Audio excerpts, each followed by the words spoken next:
মাজার জিয়ারত করা যাবে, কিন্তু মাজারে যে সেজদা দেওয়া যাবে? আল মাইয়িতু ফিল কবর কাল গরীকু ফিল বাহর। সাঁতার না জানা ব্যক্তি সাগরে পড়লে যেমন অসহায়, মরে গেলে মানুষটা তার চেয়েও বেশি অসহায়। সে আপনারে কি দিবে? আপনি বরং দিবেন যে সালাম দিবেন, আসসালামু আলাইকুম আহলা দিয়ার মিনাল মুমিনিন ওয়াল মুসলিমিন ওয়া ইন্না ইনশাআল্লাহু বিকুম লাহিকুন আনতুম লানা সালাফ নাহনু লাকুম তাবা ওয়া ইন্না ইনশাআল্লাহু বিকুম লাহিকুন ইয়ারহামুল্লাহুল মুস্তাকদিমিন মিন্না ওয়াল মুস্তাখিরিন।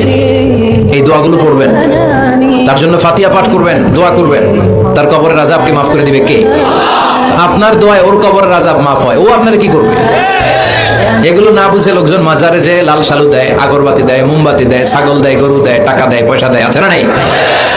সন্তান হয় না, সন্তানের জন্য যায়। মেয়ে আছে, ছেলে হয় না, এরকম আছে না নাই? মাজারে গেলে সন্তান পাওয়া যায়, মাজারে না গেলে সন্তান পাওয়া যায় না। সন্তান দেয় কে?